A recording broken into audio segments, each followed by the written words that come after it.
안녕하세요, SJ 픽처스입니다. 오늘은 4K에 대한 얘기를 해보려고 해요. 제 유튜브나 블로그 댓글 혹은 다른 커뮤니티에서도 많이들 4K에 대해서 좀 집착을 하는 경향이 있는 것 같아요. 특히 캐논 카메라에 대해서 4K가 안 돼서, 아니 사실 되긴 되는데 사실은 거의 안 되는 것 같은, 이 뭔 개소리야! 아무튼 그런 카메라에 대해서 얘기를 할 때 꼭 나오는 게 4K가 안 돼서 저는 걸을게요, 뭐 이런 얘기들인데요. 제가 그거를 보고 과연 이 사람들이 진짜로 4K가 그렇게 중요할까? 라는 생각에서 이 영상을 만들게 되었습니다.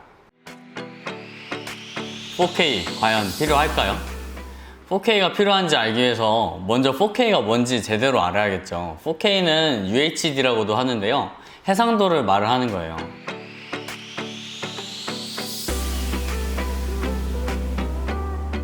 우리가 보통 알고 있는 해상도가 HD, FHD. HD는 720p라고도 하고 FHD는 1080p라고도 하죠. 여기서 말하는 1080이라는 숫자는 FHD 화질이 1920 곱하기 1080짜리 바둑판이라고 생각을 하시면 되거든요. 당연히 디지털적인 그림이나 사진에선 그 사진을 이루고 있는 화소수, 그러니까 그 바둑판이 촘촘할수록 더 디테일한 묘사가 가능하거든요. 근데 오늘 얘기하는 4K는 FHD의 정확히 4배의 해상도를 가지고 있어요. 이게 사이즈가 크다고만 하면 약간 어폐가 있는 게, 동일한 디스플레이라고 보면 그냥 개를 나누는 조각수가 많은 거거든요. 그러니까 바둑판이 더 오밀조밀 촘촘하게 짜여져 있다고 보시면 돼요. 그래서 4K UHD라고 하면은 가로 X축이 3840개, 그리고 세로 Y축이 2160개의 그런 해상도를 지닌 화면이라고 볼 수가 있어요. 가로와 세로가 모두 FHD보다 2배씩 크기 때문에 가로 세로가 2배씩 크면은 화면 전체의 넓이는 4배가 넓겠죠. 그래서 4K라고 합니다. 그래서 4K 해상도의 화소수는 정확히 829만 4,400개예요. 이렇게 말하면 좀 많은 것 같은데 그냥 800만 화소 정도라고 보시면 되거든요. 800만 화소라고 하니까 생각보다 적어 보이죠. 우리가 쓰는 이런 폰카도 한 1200만 화소 정도 되거든요. 지금 저를 찍고 있는 이런 카메라 같은 경우도 거의 2400만 정도의 화소, 아니면 좀 고화소 모델이라면 4000만에서 4500만 화소 정도이니까 사실 4K의 화소수 자체는 한 800만 화소 정도로 그 정도 엄청난 고화질은 또 아닌 거예요.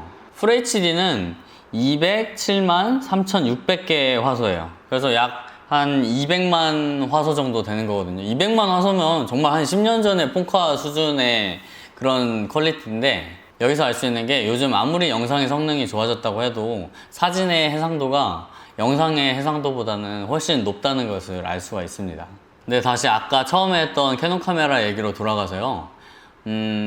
캐논에서 새로 낸 풀프레임 미러리스인 EOS-R, EOS-RP가 4K를 지원하긴 하지만 한 1.7배 정도 크롭이 돼서 이건 뭐 거의 없을 만한 수준인 거죠. 그런 4K 성능 때문에 캐논 카메라들이 진짜 욕을 엄청나게 먹었어요. 4K 화질이 좋다고 정평이 난 소니의 알파7 시리즈 같은 경우는 풀픽셀 리드아웃 방식을 사용을 하거든요. 그러니까 센서 전체를 써서 걔를 압축시키는 방식으로 4K 영상을 찍는 건데, 이 캐논 이놈의 자식들은 그냥 그 센서에서 한 800만 화소 정도 되는 이 정도 영역만 잘랐어서 4K 촬영을 하는 것이죠.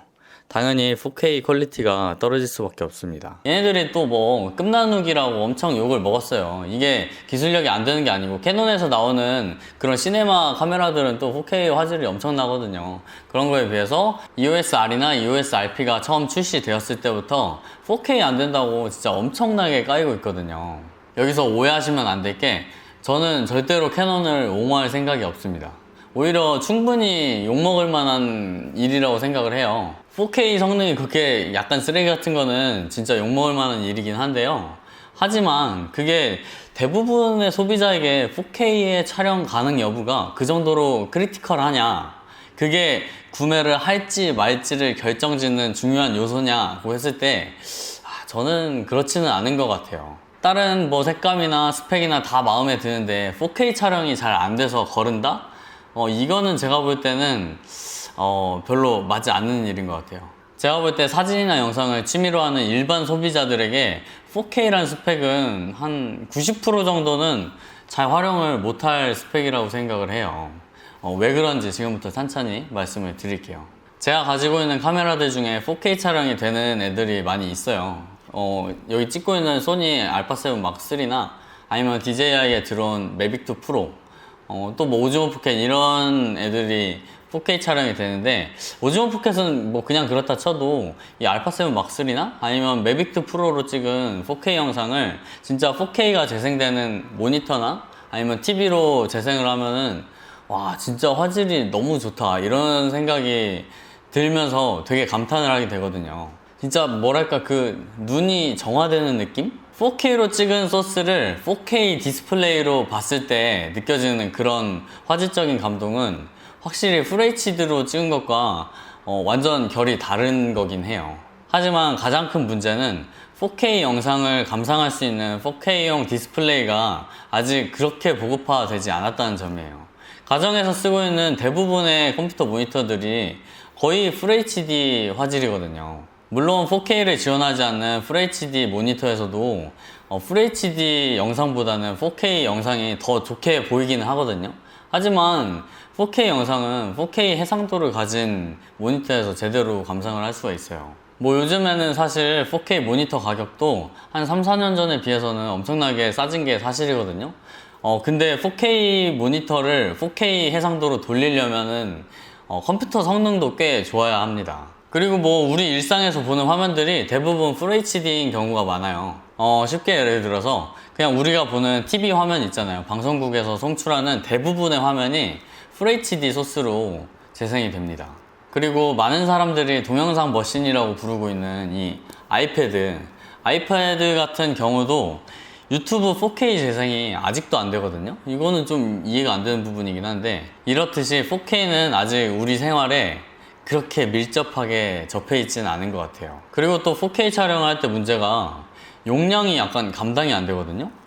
그 알파7 막스3를 4K 24프레임으로 100mbps/s로 촬영을 했을 때 한 1분 정도 촬영하면 750MB예요. 이게 촬영된 영상의 크기를 보면은 그렇고, 대충 계산을 해보면 1바이트가 8비트거든요.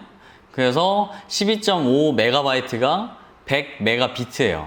그래서 100mbps/s는 초당 100mb니까 초당 12.5MB가 녹화가 되는 거예요. 그래서 10초를 촬영하면은 125MB. 그냥 진짜 찍고 1, 2, 3, 4, 5, 6, 7, 8, 9, 10 했는데 한 100메가가 넘게 용량이 차버리는 거죠. 그리고 1분 촬영하면 750메가, 그리고 한 30분 정도 되는 유튜브 영상을 4K로 촬영을 한다. 그랬을 때는 한 21.9GB 정도 나오거든요. 그러니까 SD카드를, 뭐 요즘에 SD카드 가격도 워낙 저렴해져서 큰 문제일까 싶긴 한데, 그래도 걔를 하드디스크에 다 저장을 해 놓으려면은 부담이 안 될 수는 없을 것 같아요. 그냥 일반 소비자들 입장에서는. 게다가 더 중요한 문제는 편집을 하는 거는 정말 더 어려운 일이라는 겁니다. 뭐 4K 모니터 요즘 그렇게 비싸지 않으니까 4K 모니터 샀어요. 그리고 SD카드도 많이 이제 구입을 해서 4K 영상을 막 찍습니다. 근데 얘를 이제 편집을 하려고 보면은 이게 장난이 아니에요. 옛날 컴퓨터로는 4K 영상을 재생하는 것도 좀 버겁거든요. 근데 뭐 요즘 나오는 컴퓨터들 다 4K 영상 재생됩니다.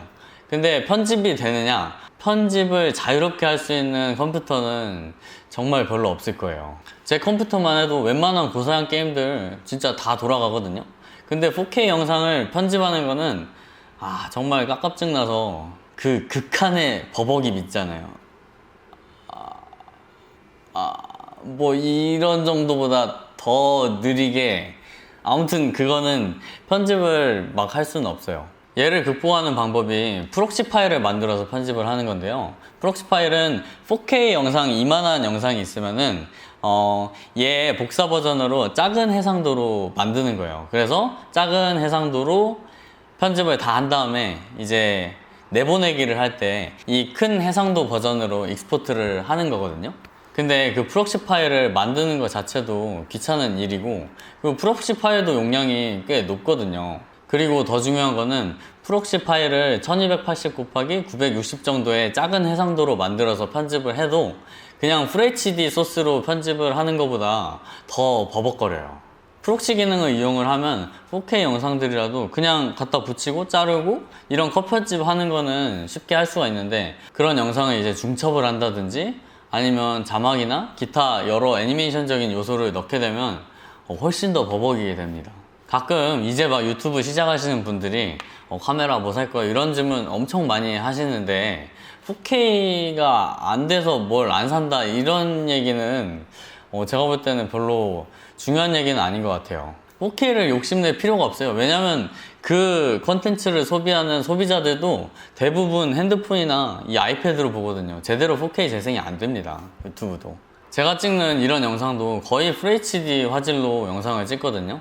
사실 이 소니 알파7 막스3가 4K 화질이 되게 좋은데 FHD 화질이 약간 떨어지는 편이에요. 그래서 약간 아쉽기도 하지만, 그렇다고 해서 제가 4K를 이 긴 영상을 찍어서 편집을 하는 걸 생각하면 약간 끔찍해서 저는 못할 것 같아요. 언젠가 미래에는 지금 현재 우리가 FHD 화면을 쓰는 것처럼 4K가 일상적으로 활용이 될 거예요. 당연히 그렇게 되겠죠. 하지만 적어도 한 4년? 너무 길게 적었나?